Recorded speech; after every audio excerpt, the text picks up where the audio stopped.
I don't know if you learned this in school, but your nervous system isn't just about nerves and signals. It is your body's threat detection and survival system, and it has been doing this job for thousands of years, longer than your thinking brain has existed, since the days of your most ancient ancestors. Let me show you what I mean. Your nervous system evolved to keep you alive when survival meant, is that a lion? Should I run? Should I fight? Should I hide? Should I pretend like I am already dead so that it will leave me alone? But right now, you live in a world where survival looks like, did that email sound too passive aggressive? Will I meet this deadline? Am I good enough for this promotion? It's the same nervous system, but completely different threats. And the problem is that your nervous system can't tell the difference between a lion chasing you and a difficult email from your boss. The owner's manual that I created for you has a section on modern threats your nervous system thinks are life or death. You'll see exactly which work situations trigger which survival responses. Your nervous system operates on 3 basic states, and this is from Dr. Stephen Porges' polyvagal theory, which really revolutionized how we understand stress and trauma. State 1 is the social engagement, which we also call the ventral vagal state. This is your optimal state. You are calm, you are connected, you are creative. You can think clearly, you can communicate well, and you actually enjoy what you are doing. Your face is relaxed, your voice is projected, and you are present. This is where you want to be for strategic thinking, for important conversations, for problem solving, and actually living your life. Step 2 is the mobilization, what we also call the sympathetic state. This is your fight or flight state. Your heart is racing, your muscles are tensed, you're laser focused on the threat, your body flows with cortisol and adrenaline. And for high achievers, this state actually feels productive because you are moving fast, you are getting things done, you are powering through, but you are actually also running on stress hormones, and that is not sustainable energy. Most high achievers spend between 60 to 80% of their workday in this state, and then they wonder why they feel exhausted all the time. State 3 is shutdown, which we also call the dorsal. This is your freeze or collapse state. When the threat feels overwhelming or inescapable, your nervous system essentially plays dead. You feel numb, you feel disconnected, you feel like you're moving through fog, your motivation might disappear. Have you ever spent hours just staring at your computer or doom scrolling your phone, accomplishing nothing? That's dorsal vagal shutdown. It's not laziness. And growing up in Uganda, I watched my grandmother navigate stress completely differently than what I later learned in Western psychology. She didn't talk about managing stress. She talked about being in rhythm with life, with community, with nature.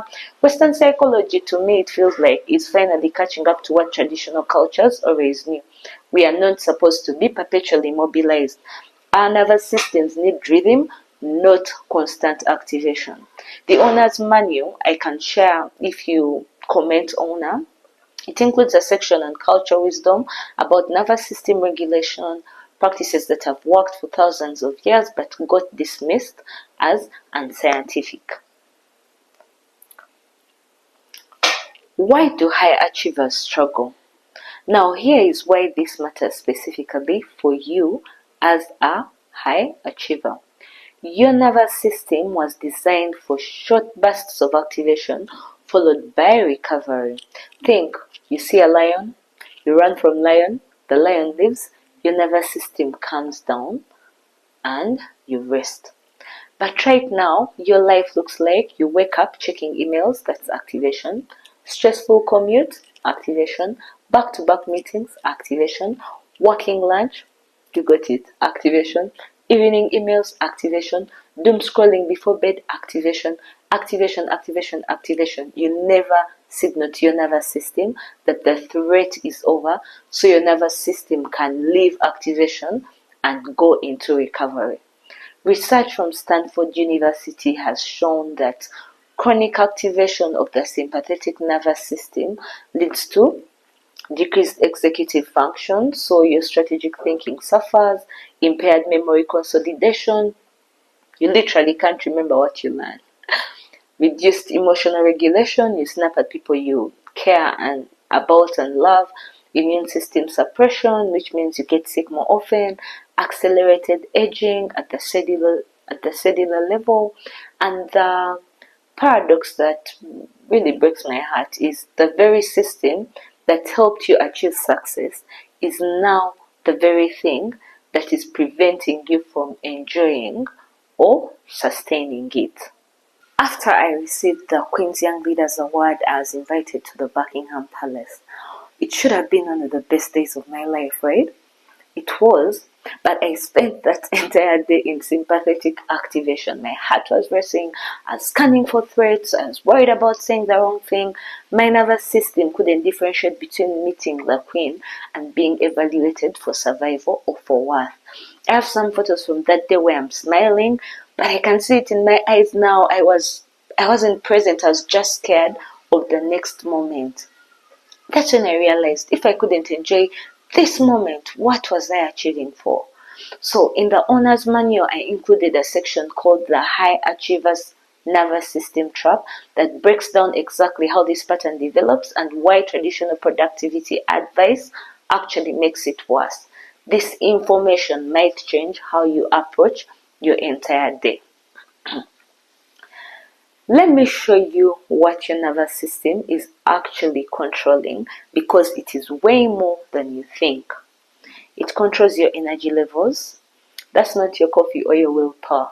Your nervous system actually determines whether you have access to sustainable energy or whether you are running on stress hormones. When you're in social engagement, which is the ventral vagal mode, you have steady, renewable energy. When you are in fight or flight, which is the sympathetic mode, you have explosive but finite energy.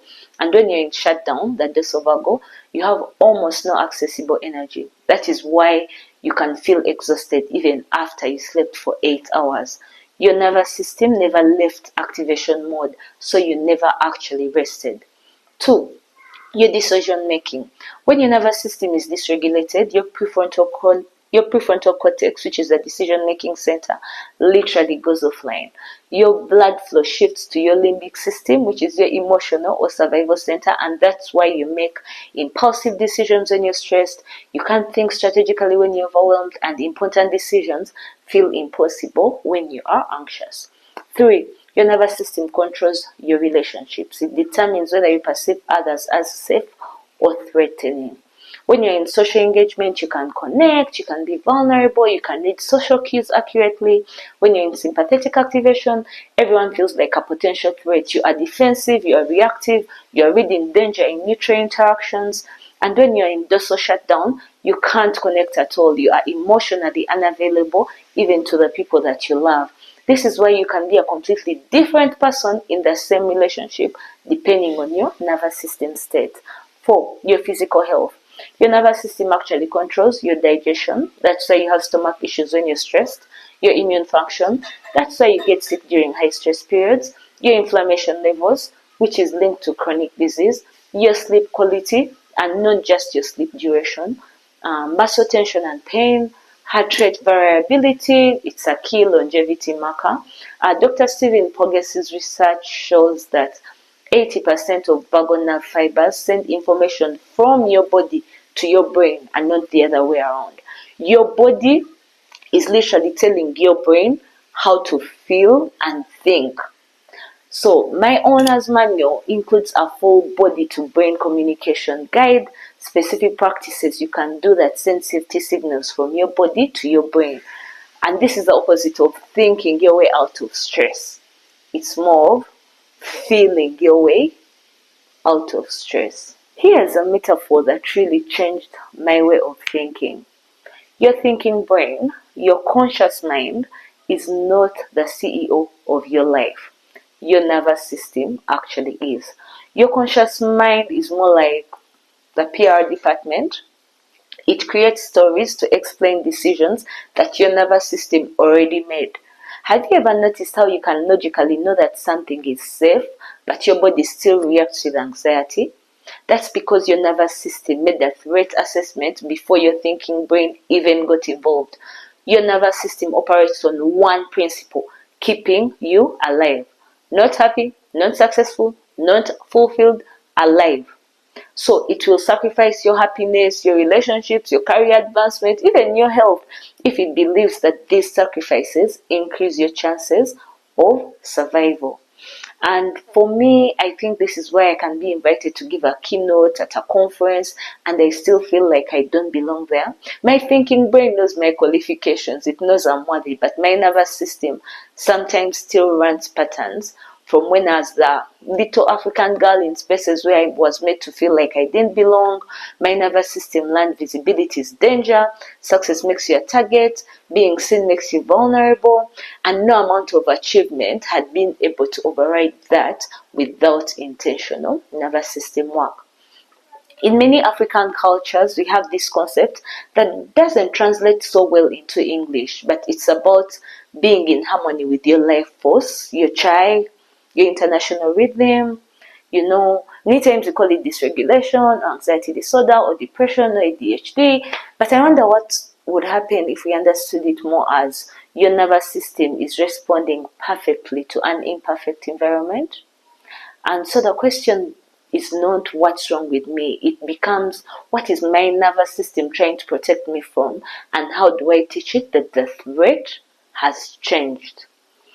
The owner's manual created includes Western nervous system science and traditional wisdom practices, because many times the most powerful regulation happens when we integrate both.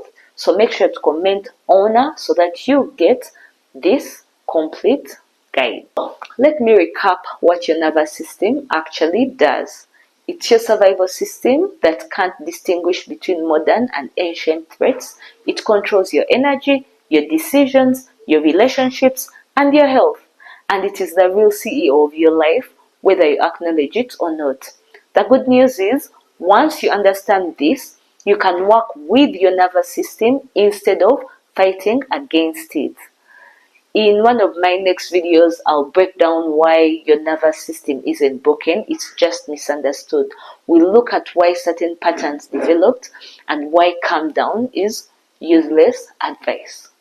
And before you go, don't forget to comment owner below if you want the complete nervous system owner's manual. It includes everything we have discussed plus practical protocols you can start using today. And since you're watching this video, you get it completely free. Don't forget to subscribe and hit the bell. I am building a community of high achievers who are done running on stress hormones and are ready to optimize their nervous systems for sustainable success. Don't forget to share this with one person who needs to understand this, probably someone who says I'm fine while their body is clearly in survival mode. I am Elizabeth Kasujja Kajimba, and I am here to help you understand the psychology behind why you feel the way you feel and exactly how to change it. Thank you for your time and attention. I'll see you in the next video. Bye.